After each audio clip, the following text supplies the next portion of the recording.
Alors, Surdomie, hein. alors, bonjour à tous les deux. Donc, on a fait une première vidéo. On a essayé d'expliquer un peu ce qu'était notre projet de coproduction avec les Galines. Mais il me manque quelques réponses à quelques questions supplémentaires. C'est pour ça qu'on se retrouve aujourd'hui tous les deux. Faites-moi un sourire, n'hésitez pas. Voilà, bonjour à tous les deux. Donc, Aline et Jacques. Et donc, je vais vous poser une ou deux petites questions pour compléter notre première vidéo explicative sur la coproduction des Galines. Donc les Galines ont fait appel à nous. À votre avis, donc, pourquoi faire appel aux Français pour aller faire une coproduction d'avocats en Sicile? Je réponds? Oui. Tu complètes? Voilà, je compléterai s'il y a besoin. S'il y a besoin.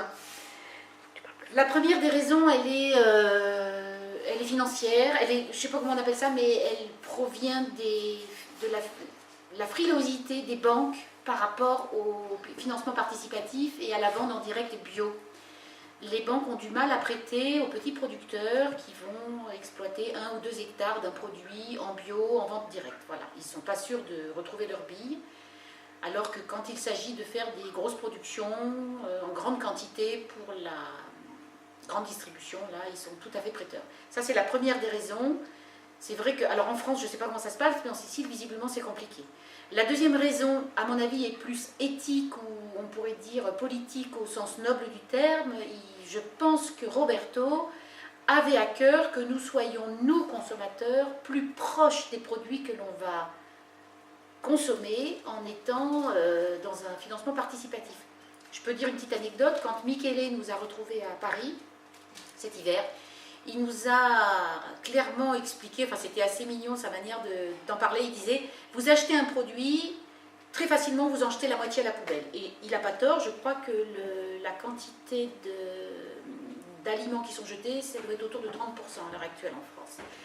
Il dit, si vous avez participé à la plantation d'un produit, ben peut-être que vous ne jetterez pas 50% ou 30%, peut-être que vous ne jetterez presque rien. Parce que finalement, plus on est proche du produit, plus on est proche du producteur, plus ça devient quelque chose de précieux qui est un peu de nous, et donc on y fait attention. Et je pense que derrière la démarche que nous a proposée Roberto, parce que je pense que c'est un cadeau finalement qu'il nous fait de pouvoir vivre cette aventure, eh bien il y avait ces deux facettes-là. La facette plutôt, on va dire, pragmatique et bancaire, mais aussi il a dans l'envie de changer un peu la société, ou en tout cas notre rapport à la consommation. Et je pense qu'il y avait ça derrière aussi. J'espère que j'ai répondu. Qu'est-ce que tu en penses? Tu as bien répondu. Ça nous permet surtout d'être acteurs de cette belle aventure et acteurs de ce qu'on consomme aussi. De la base jusqu'au bout du produit. Quoi. Exactement. Je crois qu'il y a quelque chose comme ça. Bon, bah ça, c'est pas mal. Bien. Alors, prochaine question. Allez, merci. Alors, merci. Donc maintenant, on va passer, parce qu'on a eu un peu de quelques questions après le retour sur la première vidéo. On a eu quelques questions sur le côté très pragmatique, très concret de, eh bien, comment on fait? Est-ce qu'on fait un prêt? Est-ce qu'on fait un don? Enfin, expliquez-moi un peu plus concrètement comment ça va se passer d'ici fin février. Bon.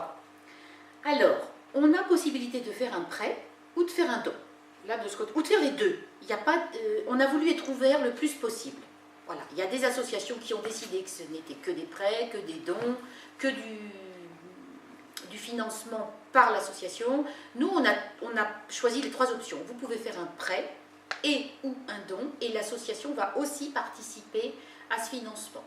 Concrètement, comment ça se passe? Eh bien, il faut s'y mettre maintenant, puisqu'on ferme, entre guillemets, les appels au financement à la fin du mois de février. Donc si vous avez envie de participer à cette aventure, vous envoyez votre prêt ou votre don ou les deux à l'adresse qui figure sur la petite feuille volante en double exemplaire dans le livret, à Marie-Laurence Gruet, l'adresse est dessus.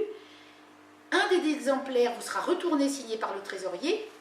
Le deuxième exemplaire sera gardé en archive pour pouvoir vous rembourser dans 5 ans. Qu'est-ce que... Voilà, je crois que c'est clair. C'est clair? Ah oui, carrément. Bon. Il n'y a rien à rajouter là-dessus. Bon, en tout cas, si c'est pas clair, au cas où... Appelez-nous. Voilà, appelez-nous, envoyez un mail, voyez avec vos relais. Je crois on est prêt à... Oui, on est prêt à vous répondre quand même, pour Ouais. vous expliquer encore. comment ça se passe. Merci à tous les deux. Alors, à une prochaine vidéo. Hein, c'était un bel exercice. Hein. Bon, on sent que Jacques, il est un petit peu... c'est la première. Hein. Voilà, il est un peu timide, mais ça va s'arranger. Après, on sera de vraies vedettes. Merci beaucoup.